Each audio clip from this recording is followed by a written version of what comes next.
Have you ever stopped to wonder what really happens on America's forgotten frontiers? On the back roads where the asphalt ends and the secrets are intimate? In the areas where official history stops and hidden truths take over? Three ordinary men discovered that their choices confronted them with questions no police training could prepare them to answer. What if I told you these stories are connected by a pattern the government never wanted you to discover? Marcus Callahan was just doing his job as a police lieutenant when his eyes met a pair of narrow, red eyes in the darkness. Eyes that carried the weight of bags of lost souls he failed to save. Patrick Reilly thought he was hallucinating until his entire car was drained of power by a green mist that seemed to have a life of its own, and purposefully so. Jonathan Hunter was hunting them all when he came face to face with a creature that defied everything he knew about human anatomy. But here's what makes this story impossible to ignore. They all served in areas where secret military experiments were prolonged. They all worked in places that were once sacred territory for Native American tribes. And they all carry secrets that have changed their lives forever. You're about to discover how unresolved trauma, forgotten military experiments by the U.S. government, and the ancestral voices of the land intertwine in a web of events that defy reality. Why were these three men singled out? What do the authorities not want you to know about the true secrets hidden within America's borders? And most importantly, what does this mean for all of us who live in the shadows of these untold stories?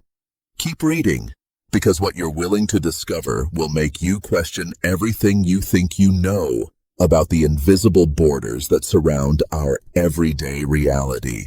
This isn't just another story of supernatural encounters. It's a map of the most dangerous truths America hides. Do you have the courage to discover how far you're willing to go to face the truth? Guardians of the American Frontier. In America, borders have never been just lines on a map. From the earliest settlers to modern police officers, there has always been a fine line between the known and the unknown, between civilization and the deep secrets the land holds. Three men discovered that their professional choices brought them face to face with something far greater than any of them could have imagined. What may seem like mere coincidence are, in fact, deep connections to the unresolved ghosts of American identity, the trauma of war veterans, secret government experiments, and the ancestral voices of the land that have never been truly heard. Marcus Callahan, known to everyone as Mac, served as a police lieutenant in Cedar Falls, Iowa, for over 15 years. The son of Irish immigrants, Mac grew up with a hard work ethic and the belief that to protect and serve was more than a job. It was a sacred duty. On the night of July 1st, 2014, Mac was called to assist in the search for a young man who had drowned near the Quaker Oats factory. The spot, on the banks of the Cedar River, had always seemed normal to him during his routine patrols, but that night, something was different. While searching along the bike path, Mac noticed a bright red light coming from the abandoned train tracks. At first, he thought it was the headlights of a car, but as the light got closer, he realized it was very low, hovering about 8 feet above the ground. When he adjusted his flashlight to investigate, what he saw froze him. A pair of red eyes, each the size of an orange, staring directly at him. As the light revealed more detail, Mac saw a massive figure, at least 450 pounds of muscle, with an elongated head reminiscent of a wolf, but with disturbingly human features. What Mac didn't know was that he had worked on similar cases years before, young men who mysteriously disappeared, veterans who committed suicide for no apparent reason, and a series of accidents never fully solved. The creature he faced that night bore the eyes of all these lost souls, a physical manifestation of the collective trauma he and so many other veterans and officers carry in silence. The figure moved, and Mac swore he saw, reflected in the red eyes, the face of a young soldier he had tried to save in his early years as a police officer, a Vietnam veteran who couldn't find help in time. The encounter lasted only a few seconds, but it was enough to shatter something fundamental within Mac. In the months that followed, he left the force and became a veterans counselor, always carrying a weapon reinforced with special ammunition. Not out of fear, but as a reminder that some traumas require a different kind of protection. Pat Reilly, or Pat as he was known in Burlington, Wisconsin, had served as sheriff for 12 years. The son of Irish immigrants, Pat grew up hearing stories about the projects that didn't exist, secret military experiments that Vietnam veterans spoke of in whispers. On a fall night in 2011, Pat was filling out paperwork in his car, parked near a swamp, when something extraordinary happened.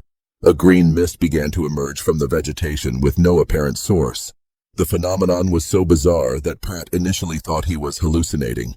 But as the mist approached his vehicle, all of his electronics failed simultaneously. The engine continued to run, but the RPM dropped dramatically. The headlights went out. The portable radio, which was fully charged, simply died. It was as if the fog absorbed all the energy around it. Pat realized the fog had a purpose. It wasn't moving randomly, but seemed to be scanning the perimeter of the parking lot, as if searching for something, or someone. The experience lasted about 30 minutes, but as the fog dissipated toward the forest, Pat felt as if he had been examined by an intelligence beyond human comprehension. What Pat didn't know was that his predecessor had investigated a series of disappearances in the 1960s, all connected to a secret military installation that had been decommissioned. The case files were missing, but the local memories lingered.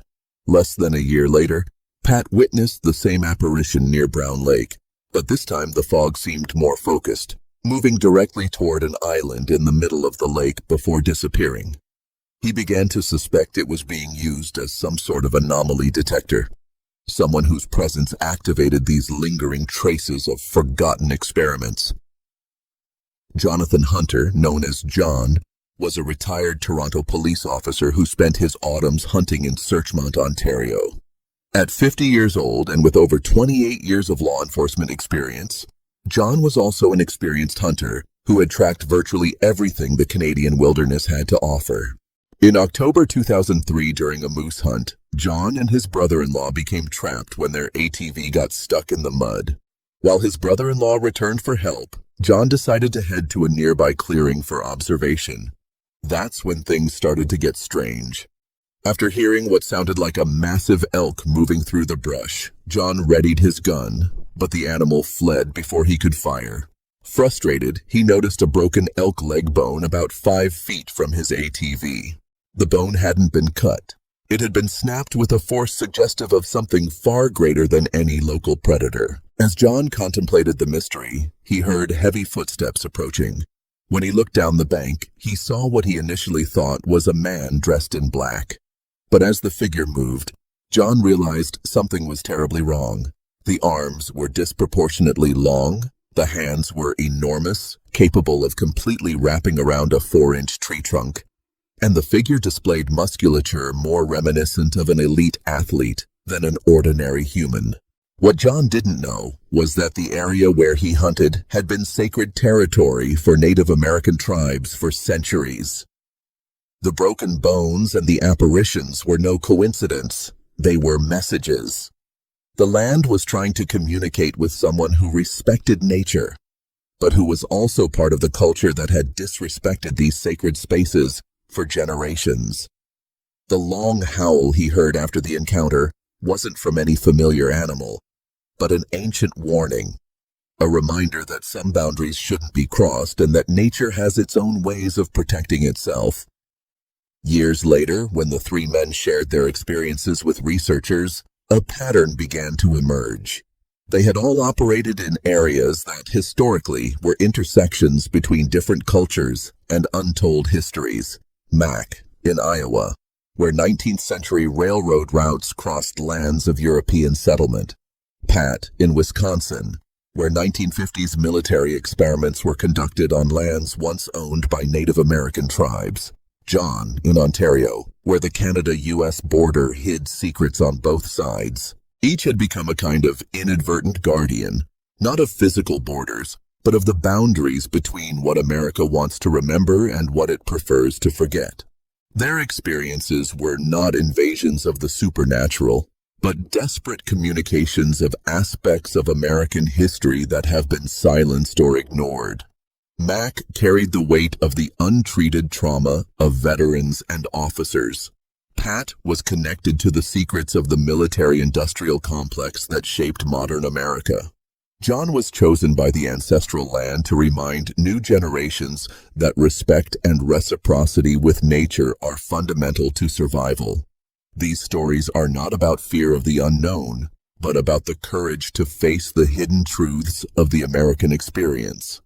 Each officer discovered that their profession prepared them, consciously or unconsciously, to encounter aspects of national identity that are rarely discussed openly.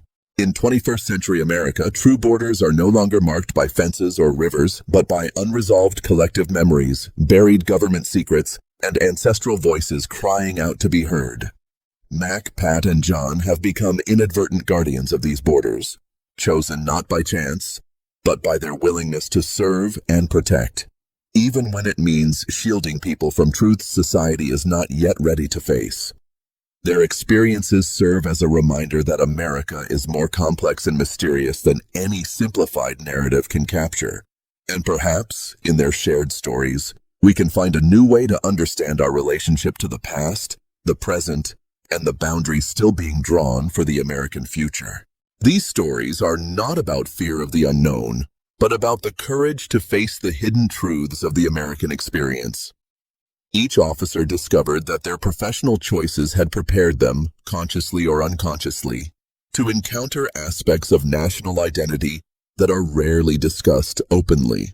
In 21st century America, true borders are no longer marked by fences or documents, but by unresolved collective memories, buried government secrets, and ancestral voices demanding to be heard. Mac, Pat, and John have become inadvertent guardians of these borders, chosen not by chance, but by their willingness to serve and protect. Even when it means shielding people from truths society is not yet ready to face. So, which story resonated with you the most? Mac and the trauma monster, Pat and the electromagnetic fog, or John and the ancestral guardian?